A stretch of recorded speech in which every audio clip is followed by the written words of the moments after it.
Panorama group, जो सोचता है वो करता है। आपके अपने सपनों का आशियाना। नमस्कार, आप देख रहे सिटी पोस्ट लाइव और मैं हूं आपके साथ नेहा मिश्रा। बिहार विधानसभा चुनाव 2025 के नतीजे से ठीक पहले एक ऐसा बयान सामने आया है जिसने पूरे राजनीतिक माहौल को गर्मा दिया है। बयान आया है आरजेडी के एमएलसी सुनील सिंह की तरफ से, जिन्होंने चुनाव परिणाम आने से पहले ही एक विवादित टिप्पणी कर दी है। सुनील सिंह ने कहा, 14 नवंबर को बिहार में वो दृश्य देखने को मिलेगा जो नेपाल में देखने को मिला था। अब इस एक लाइन ने बिहार की सियासत में हलचल मचा दी है। लोग पूछ रहे हैं, आखिर सुनील सिंह का मतलब क्या था? उन्होंने बिहार की तुलना नेपाल से क्यों की? और क्या ये बयान चुनाव आयोग की आदर्श आचार संहिता का उल्लंघन माना जाएगा? आपको बता दें, आरजेडी एमएलसी सुनील सिंह पटना में मीडिया से बात करते हुए बोल रहे थे। इस दौरान उन्होंने दावा किया था कि 14 नवंबर को यानी मतगणना के दिन बिहार में एक ऐतिहासिक दृश्य देखने को मिलेगा। उन्होंने कहा, जनता ने बदलाव के लिए वोट किया है और अब लालू तेजस्वी की सरकार बनना तय है। लेकिन बात यहीं खत्म नहीं हुई। जो उन्होंने आगे यह भी बताया, जो दृश्य नेपाल में देखने को मिलता था वैसा ही नज़ारा अब बिहार में भी देखने को मिलेगा। अब इस बयान के बाद विपक्षी दलों में बवाल मच गया है। बीजेपी ने इस टिप्पणी को खतरनाक और उकसाने वाला बताया है। बीजेपी प्रवक्ताओं ने कहा कि सुनील सिंह का इशारा कहीं ना कहीं अराजकता फैलाने की तरफ है। उनका कहना है कि नेपाल में जो हुआ था वहां राजशाही का पतन हुआ और भीड़ ने सड़कों पर उतरकर सत्ता बदल दी थी।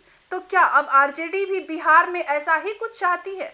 वही जेडीयू नेताओं ने भी सुनील सिंह के बयान की निंदा की है। जेडीयू के प्रवक्ता नीरज कुमार ने कहा कि यह बयान लोकतंत्र का अपमान है। मतगणना के पहले इस तरह की बातें कहना जनता के जनादेश पर शक जताना है।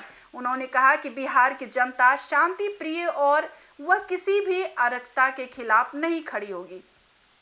हालांकि आरजेडी नेताओं ने अपने एमएलसी के बयान को सही ठहराते हुए कहा है कि विपक्ष इसे तोड़ मरोड़ कर पेश कर रहा है। आरजेडी प्रवक्ता मृत्युंजय तिवारी ने कहा कि सुनील सिंह का मतलब सिर्फ इतना था कि बिहार में भी जनता अब बदलाव के मूड में है, जैसे नेपाल में जनता ने परिवर्तन किया था। उन्होंने बताया कि इसमें कोई अराजकता नहीं की बात नहीं थी, यह सिर्फ एक राजनीतिक रूपक था। अब चुनाव आयोग ने भी इस बयान को लेकर रिपोर्ट मांगी है। सूत्रों के अनुसार आयोग ने संबंधित जिला प्रशासन से पूछा है कि बयान कब और कहां दिया गया और क्या यह आदर्श आचार संहिता के खिलाफ है।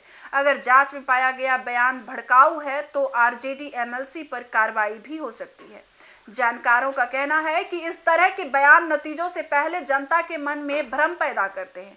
जहां एक तरफ सभी दल शांतिपूर्ण मतगणना की अपील कर रहे हैं, वहीं ऐसे बयान माहौल को गर्म कर सकते हैं। अब राजनीतिक विशेषज्ञों के मुताबिक 14 नवंबर का दिन बिहार के लिए नतीजा का नहीं बल्कि राजनीतिक संस्कार का भी इतिहास होगा।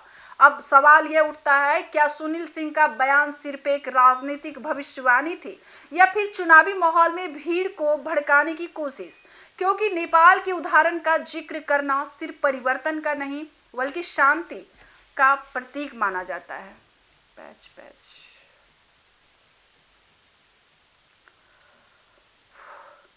क्योंकि नेपाल की उदाहरण का जिक्र करना सिर्फ परिवर्तन का नहीं बल्कि क्रांति का प्रतीक माना जाता है।